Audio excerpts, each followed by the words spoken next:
just as long as you stand by me.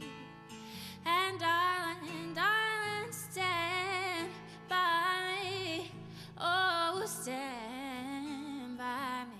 I was born loving animals. I have no idea why, but from the time when I first could crawl, I was watching animals. When you went to Africa, when you were young, was it a feminist act? Feminism didn't exist. There was no such thing as feminism. And in my family, I was taught that just because you're a girl doesn't make any difference. But what were the difficulties of being a woman and going in Africa? Well, actually, it was beneficial because in Africa, it was just moving towards independence. And white males were perceived by the Africans as a threat. But I was just a girl. So, in fact, being a woman was very lucky for me. Louis Leakey believed women did better than men, so that's why he chose me. And so, for me, my sex has always been something that's helped me, not hindered me at all. But then I haven't had a very normal career. What was the most important things you've learned all this year by living with chimpanzees?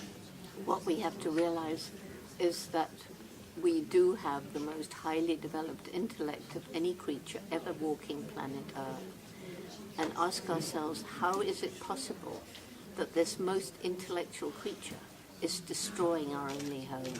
We've only got this one planet. And if we carry on with business as usual, then our great-grandchildren will have a dead planet. If you were president, what would be the first 3 measures for environment you would take? A president of what country? It depends, as you like, of the world. You know, there are 3 main problems on the planet. 3. And they're interconnected. Excusez-moi, sorry. Could you all shut up, she's saying, politely. So, if you are president, let's go ahead. Then, okay, well, there are 3 problems that if I'm president I have to solve. One is poverty, because if you're living in extreme poverty, you're going to cut down the last trees to try and grow food, to buy the cheapest. So we have to alleviate extreme poverty. Secondly, we have to do something about the unsustainable lifestyle of the rest of us. We will have more than we need.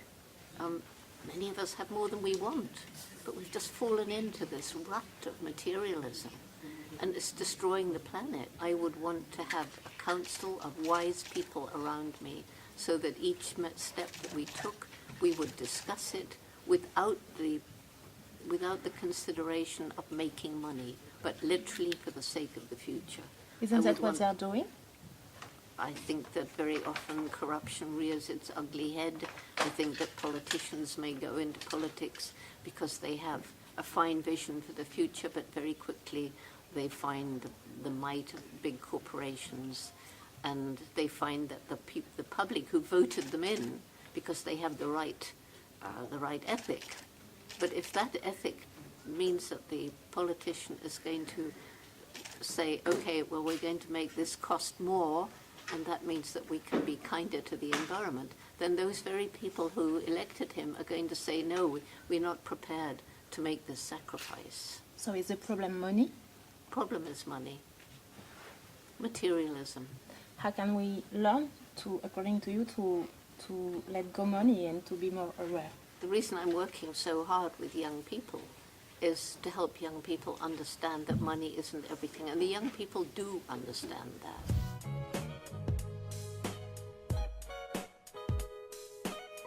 What is happiness for you? Happiness for me is having what you need and being able to do what you want to do and make a difference. You just became vegetarians. Why? I became a vegetarian in 1969 when I read Peter Singer's book, Animal Liberation.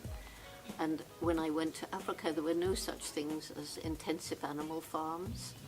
And when I read Peter's book, I was utterly shocked that animals would be kept in these conditions.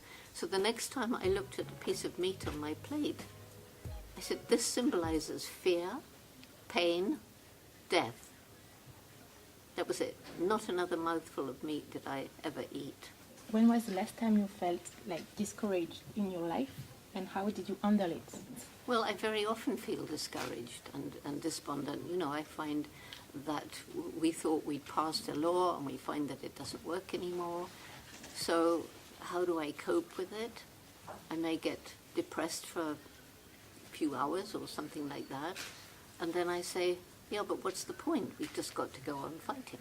And all we can do if we feel depressed and stuff is to say, okay, well, I'm going to fight that bit harder. And fortunately, I've got all the young people behind me. So all I have to do is to close my eyes and think of their faces when they're telling Dr. Jane what they're doing to make the world a better place. And it's their world in the future. So thinking about them is really my greatest reason for hope. Thank you. No, I won't be afraid. No, I won't be afraid. Just as long as you stand by